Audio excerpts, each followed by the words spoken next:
Wednesday morning, it was Janice and Sarah together who picked me up. Jennifer saw, and she scowled, but she said nothing. As I dropped my overnight bag on the back seat beside me, Janice winked at me through the mirror.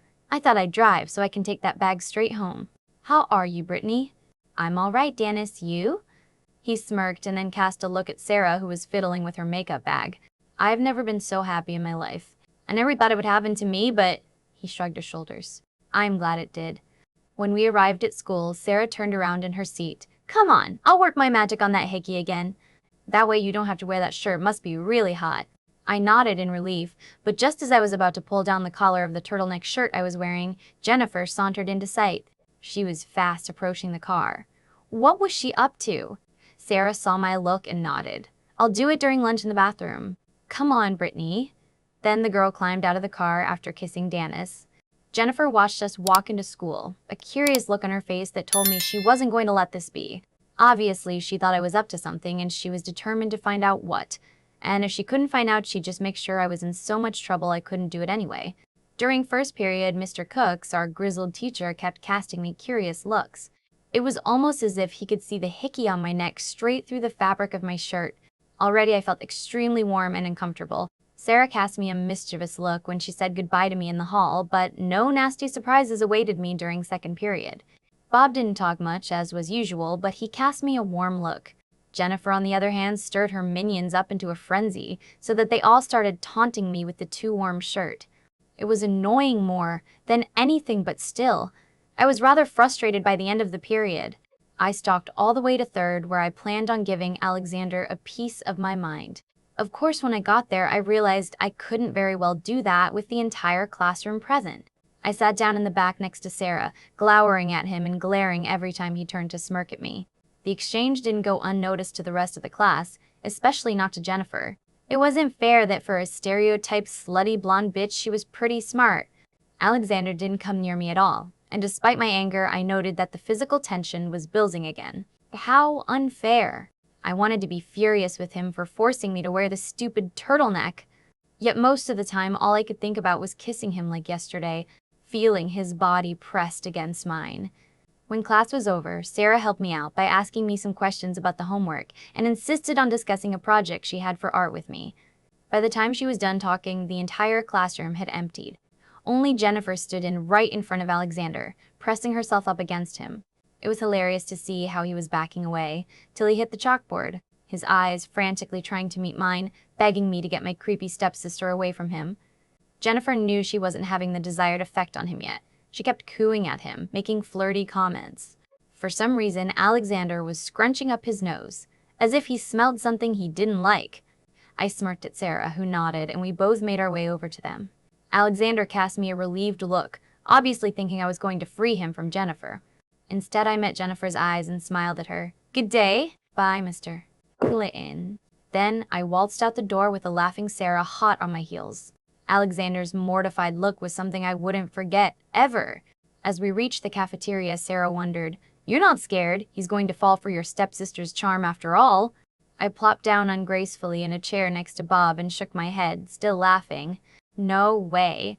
Did you see his face? I resolved into a fit of giggles that was amplified by Bob looking at me curiously. Sarah nodded with a smile. Just checking.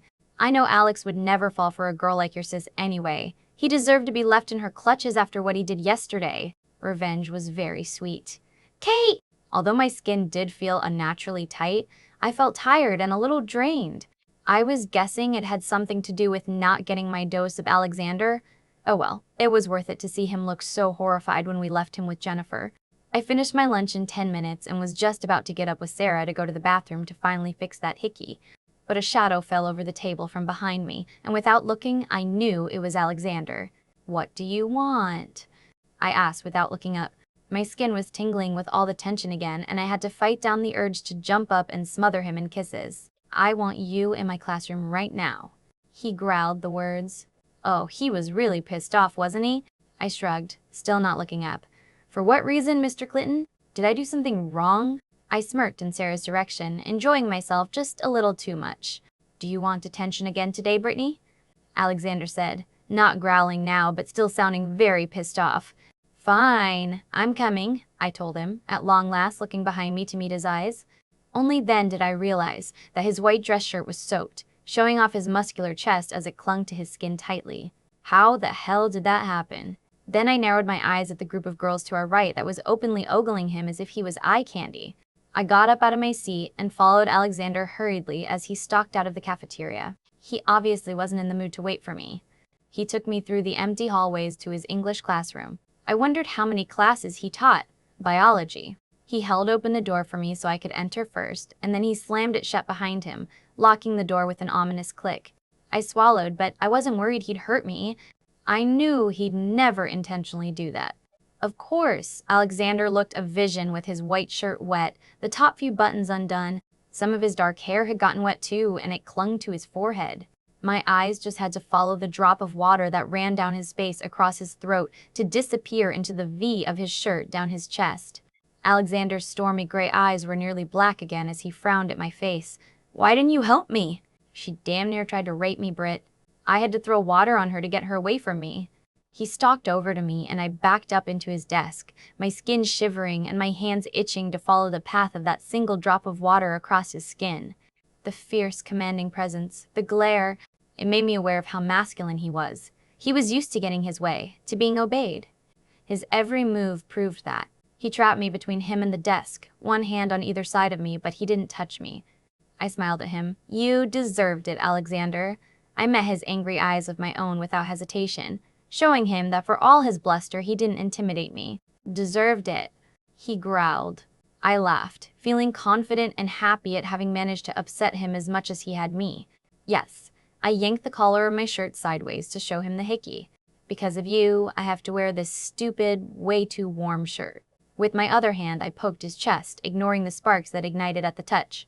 His black eyes followed the curve of my neck to rest on the red mark on my skin there, and then he grinned, that male satisfaction appearing on his face again. "I told you not to cover it up a gramo short." He didn't look all that angry anymore, though. He didn't even look remorseful. I remembered how he'd somehow known about the lullaby last night, with that eerily accurate text message. Angry. I poked him in the chest again. "I have to cover it up, you jerk. My stepmother and sister would kill me if they saw it. Oh, and remember, the deal is off."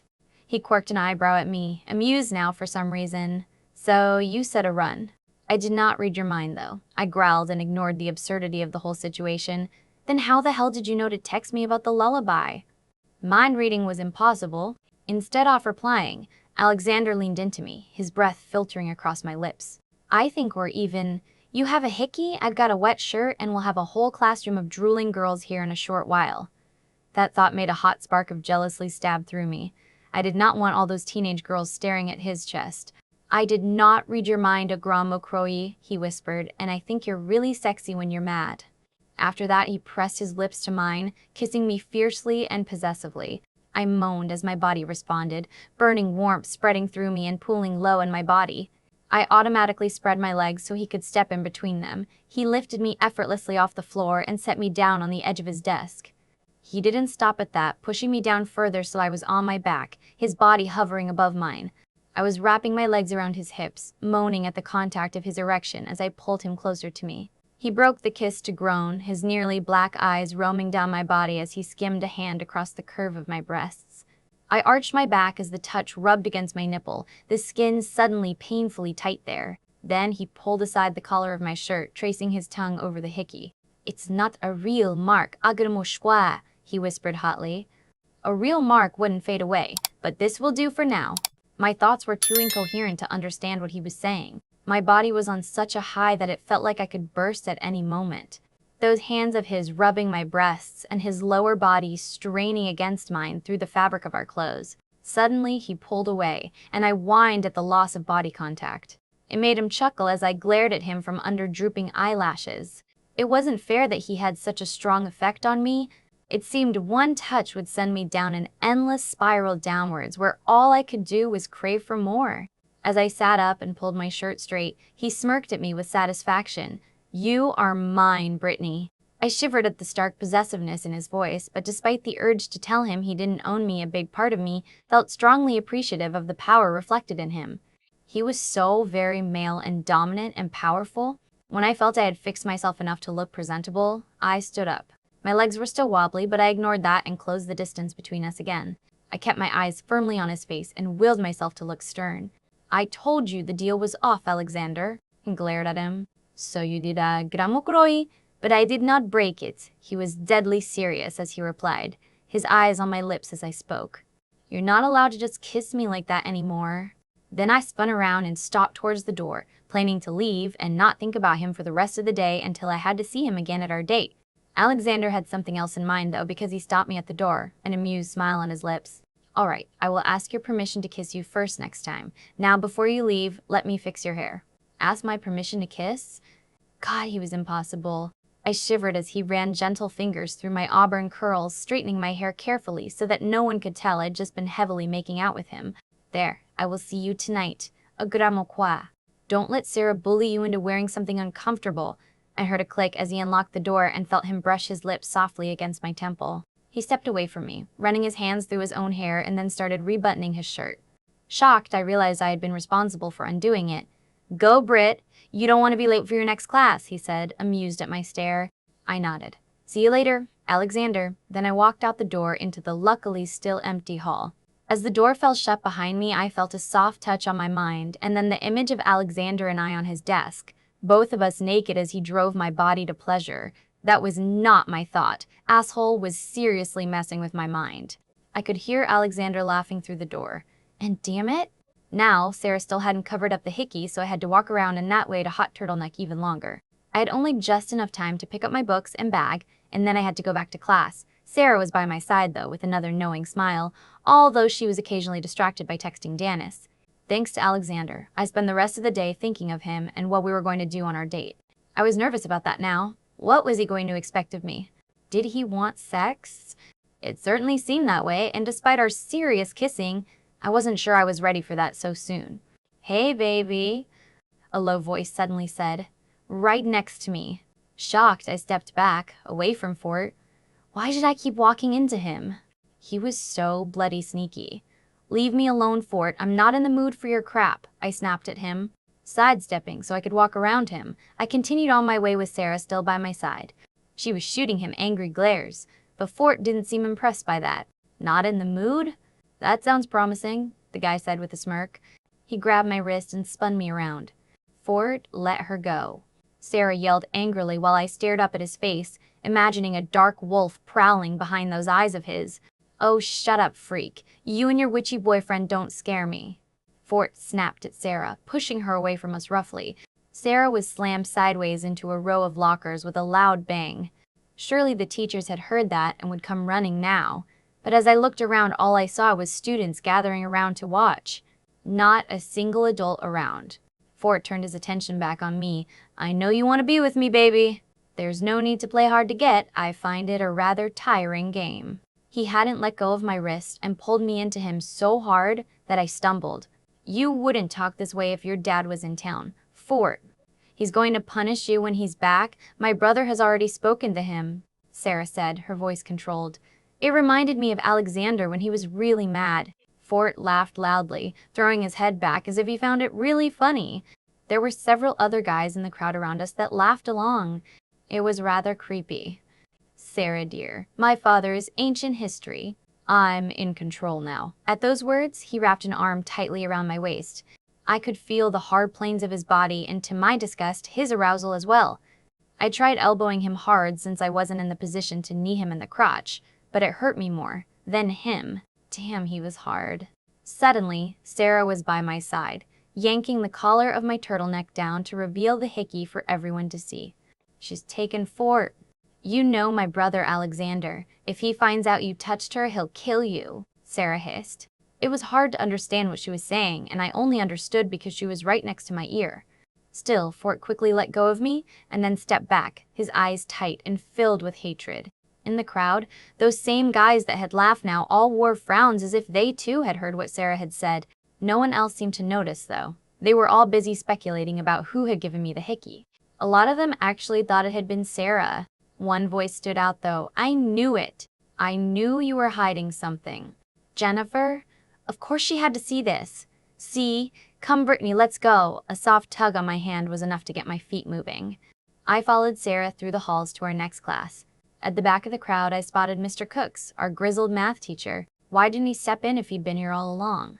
I'm sorry, Sarah, but with Thomas still away, my hands are bound, the fearsome-looking man said to my friend. Sarah just nodded as if she understood his reasons. That left me more questions than answers. Clearly, Fort had some sort of control over the teachers, or maybe just Mr. Cooks. Control that usually lay with Fort's father. But since he was gone at the moment, it had passed on to him. I couldn't think of anything that would make sense, though. Nor the fact that those guys in the crowd had definitely heard what Sarah had said, even though she'd been so quiet that I had trouble hearing it, and I had been right next to her. Did they all have super hearing? Sarah didn't want to explain anything when I asked, though, and I couldn't very well ask her what was on my mind anyway during class. So soon enough, last period rolled around, and I happily hurried to the biology classroom. Maybe I could pry some answers from Alexander after class was done. When I got to the class, however, Alexander wasn't there. Instead, Mr. Clitton stood there. Where did Alexander go? Was he sick? Confused, I sat down in the back as usual, all by myself. I'm replacing Mr. Clitton for today, class, because he had to take his younger brother, Bob Clitton, to the hospital, Mr. Clayton explained briefly. After that, he cut right to the chase and started explaining things about the subject we were working on in his boring, monotone voice. I hoped Bob was all right. It must have been an emergency or something. Class went agonizingly slow without Alexander, and it was that way for everyone. I constantly heard people sigh, and no one seemed to be looking at the chalkboard. Instead, we were all sort of doodling or staring out the window. I was the first out the door when the final bell rang. That was a first for everyone there, obviously, and I heard them whisper amongst each other as I left them behind.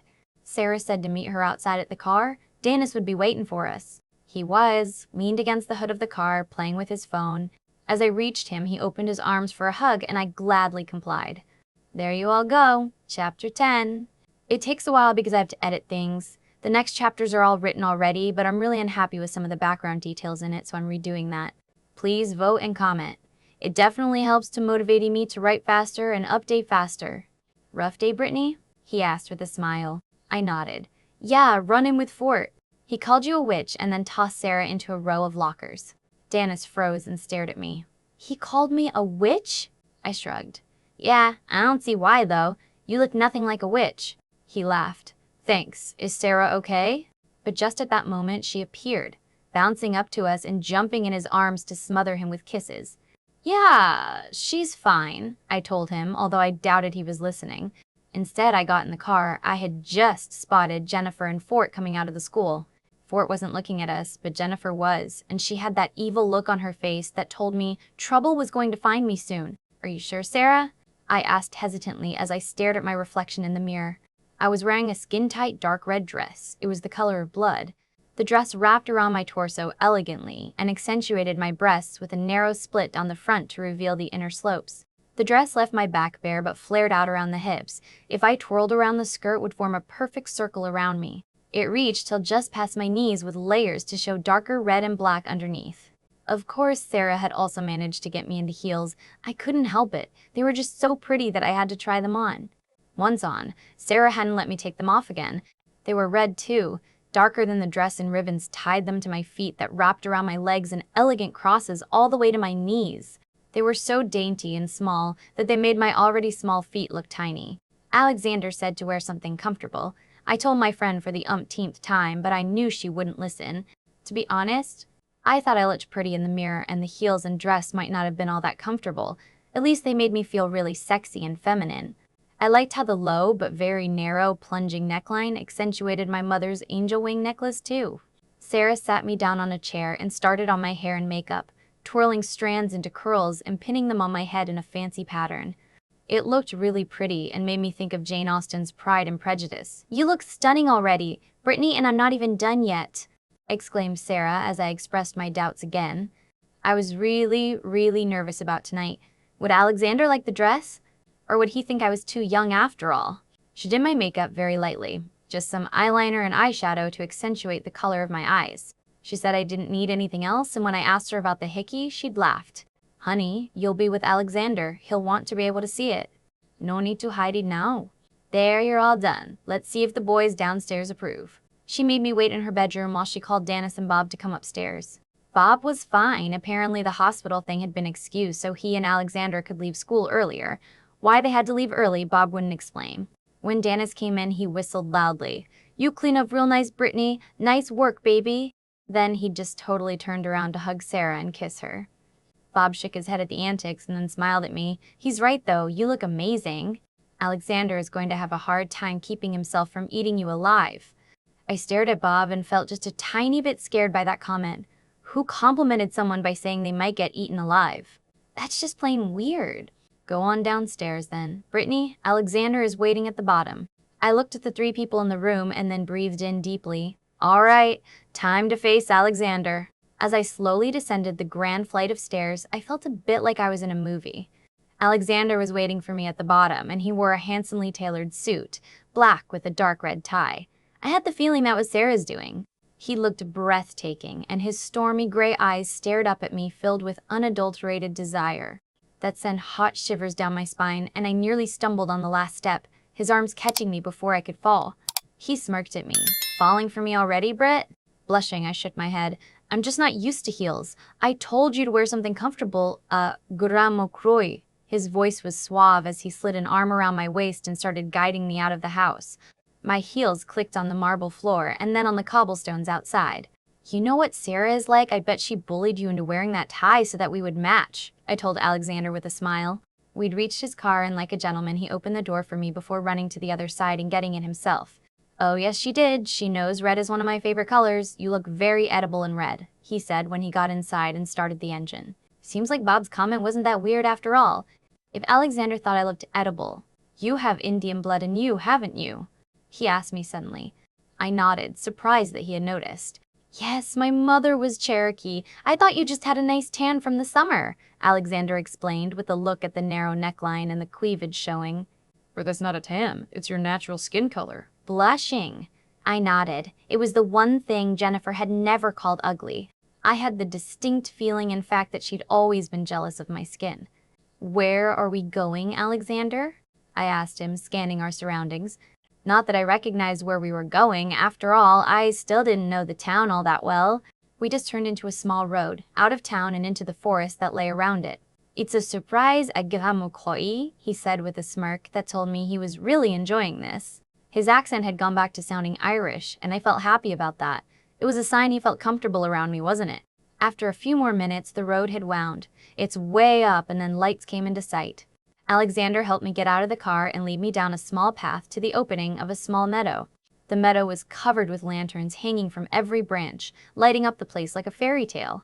In the middle lay a large plaid, spread out and weighted down on the corners so the wind, however slight, couldn't take hold of it. Just beyond the blanket was a small spring with crystal clear water. It was very shallow, and candles had been placed around it on every flat rock visible. There were floating candles in the water, too. I could only stare in wonder. Had he really gone through all the trouble of making the meadow look like this? "Do you like it, Gramokroy?" Alexander whispered in my ear. "It's so beautiful," I told him softly, my voice catching in my throat. I almost wanted to cry because I felt so special. A soft push in my back made me realize he wanted me to go to the blanket and sit down. I blushed and walked over to it, happy to sink down on the softness and hide my legs underneath the wide skirt of the dress. It was colder outside than I expected. Alexander had been carrying a large picnic basket with him, and I felt silly for not having noticed it before. He sat down beside me and started unpacking it, revealing plates and glasses and a bottle of sparkling champagne. Then he took out steaming, warm pastries and other delicious-smelling food. He smiled at my wide eyes as he piled food on a single plate. Who knew Dennis was so good at cooking? Then he handed me the plate and stretched his legs out behind me, so that part of my side was leaning against them. It felt nice and warm, and immediately I didn't feel cold anymore. As I took a bite of the food, I couldn't help but sigh at the explosion of taste on my tongue. This was absolutely divine. I took a small bit between my fingers and reached over to him. "You have to try this. It's heavenly." His eyes followed my hand, and then he obediently leaned forward to allow me to put the food in his mouth. I shivered as his lips brushed my fingers. He chewed slowly and then swallowed. "He should go professional with food like that," he murmured.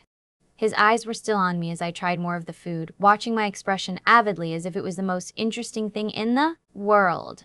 "Aren't you going to eat?" I asked after a while, feeling uncomfortable with him watching me eat. He shrugged. "I don't eat much at Gramokroy. Would you like some wine?" He started pouring the clear champagne into 2 wine glasses and handed me one without waiting for a reply. Surely you must eat something, Alexander? I frowned at him as I put my plate away and accepted the glass he handed me. Don't worry about me, Britt. I will explain something to you in a short moment. Let me enjoy watching you for just a little longer, Alexander said, his voice soft and amused, a twinkling in his gray eyes as he looked at my face as if trying to memorize every little detail. Blushing, I looked away and took a few sips from the champagne. Why was he looking at me like that? Was he afraid I would disappear? Or run away? His fingertips tilted my chin up so I would meet his eyes. I just want to remember you as you are now. I stared at him and suddenly worried that he was going to be the one to run away. He changed his mind. He didn't want to lose his job after all. I want to remember you as you are before I tell you my secret, a gramo kroi. Secret? Was he going to explain me about the mind-reading thing? I already guessed that much, hadn't I? And I hadn't run away screaming, or declared him a lunatic. Since I had finished eating, Alexander repacked all the food items back into the basket and pulled out a plate of strawberries. I had told him those were my favorite fruit. If it was up to me, I'd eat them every day. Dessert. He smiled, but the smile didn't quite reach his eyes this time. He seemed nervous somehow. Was whatever secret he wanted to tell me really that big that he was afraid to tell me? I popped a strawberry in my mouth and stared at him curiously. You know you can tell me anything, Alexander. I know, Britt, but this is… Well, you'll understand once I've told you, I hope. He shifted closer to me and ran his fingers over the hickey on my neck. It wasn't on purpose. A run, I lost control. I shrugged, even as I shivered at his touch. I'm not mad about it anymore. For some reason, it scared off Fort. Good, he nodded. Then hesitating, as if he thought of how to phrase something, he said, Do you really believe I can read your mind? Oh, so it was about the mind reading after all. Either you're really good at reading facial expressions or you can read minds. Although, I thought about how to explain the text message from the night before. Yes, he prompted. That message you sent me last night? About the lullaby and the hickey and hay and I always being welcome? Why did you send that?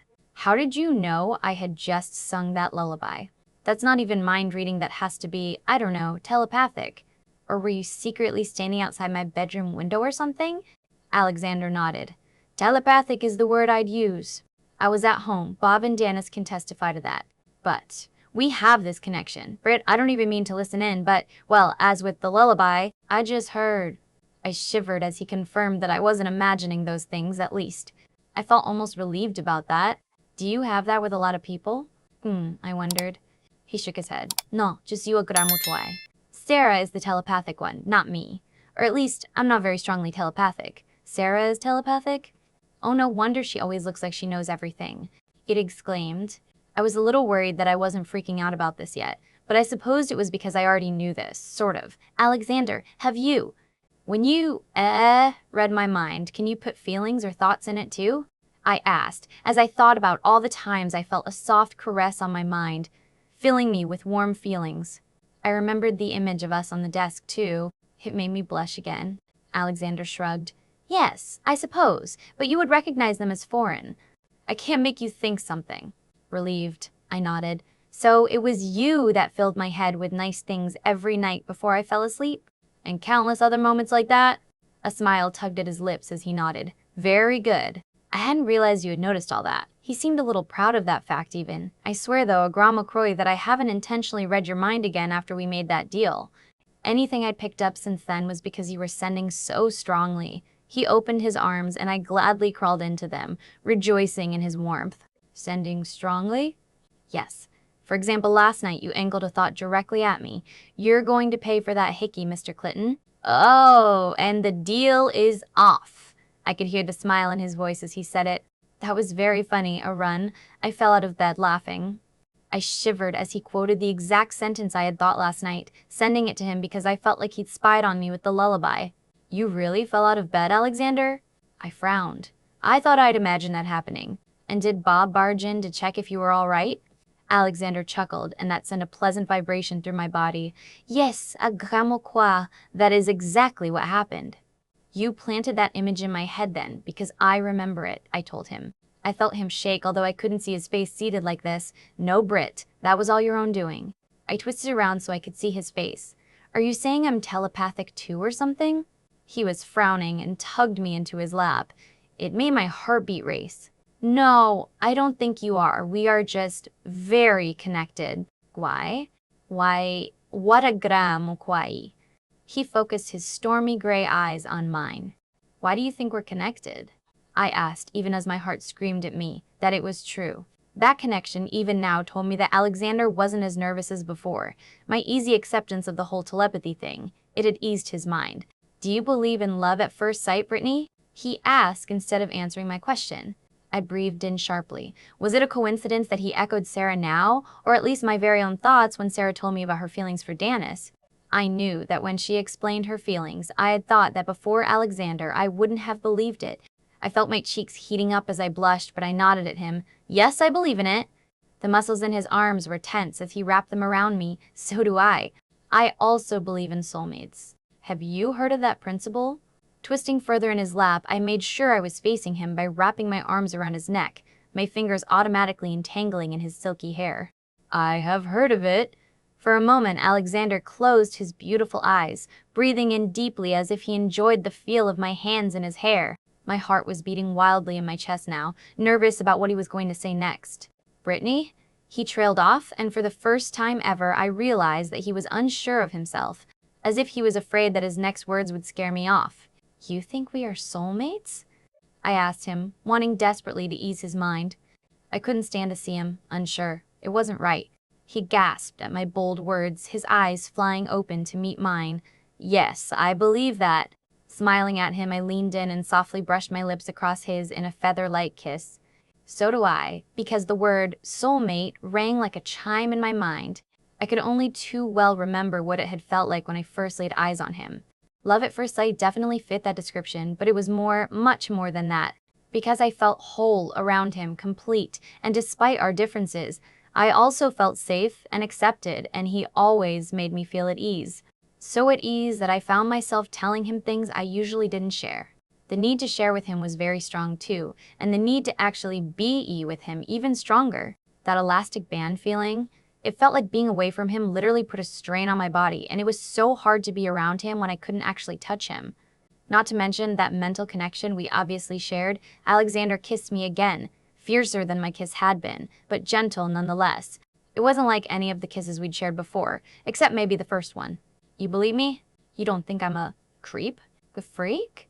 He asked a little breathlessly, pushing me down on my back on the blanket, hovering over me, leaning his weight on his arms on either side of me. Alexander? Of course not. I wouldn't think you're a creep. I feel the same. I pulled his face down to mine for another kiss.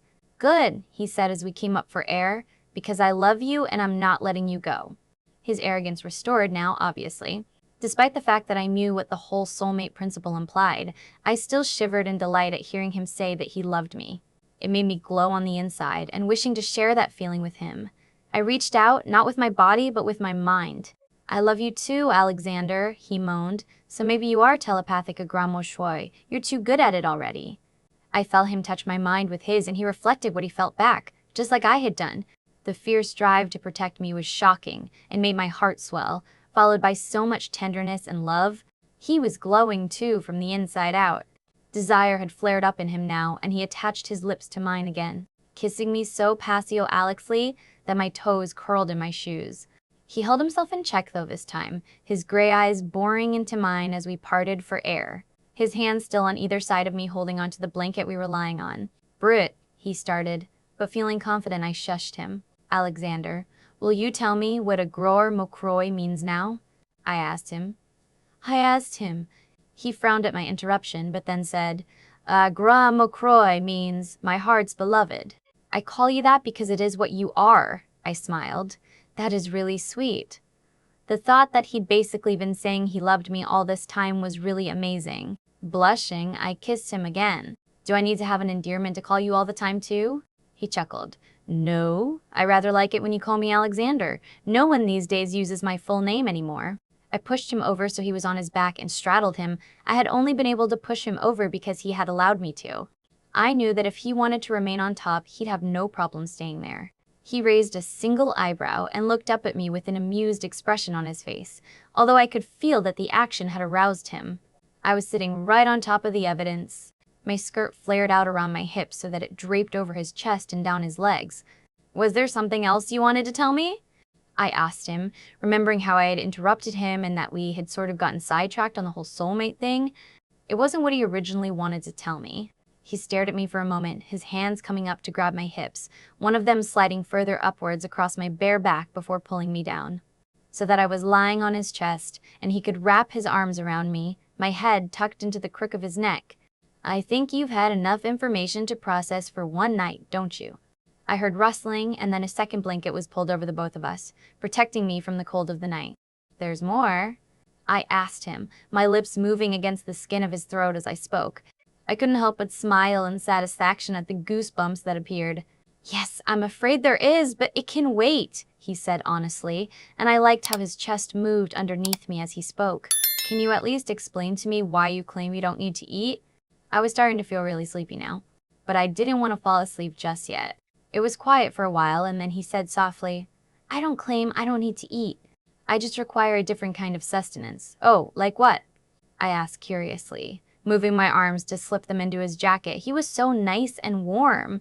I thought he wasn't going to reply because he was quiet for a long time. I even thought for a short moment that he'd fallen asleep, but as I gently touched my mind to his, I could feel he was still awake. It was so easy now to reach out with my mind and touch him, almost second nature. Suddenly, he took a deep breath, lifting me a little in the air and slowly lowering me as he exhaled and his chest expanded. And blood. It's blood I need, he said then, his voice so soft and husky that I barely heard him. My mind already so foggy with sleep that I thought I misunderstood. Blood? Like a vampire?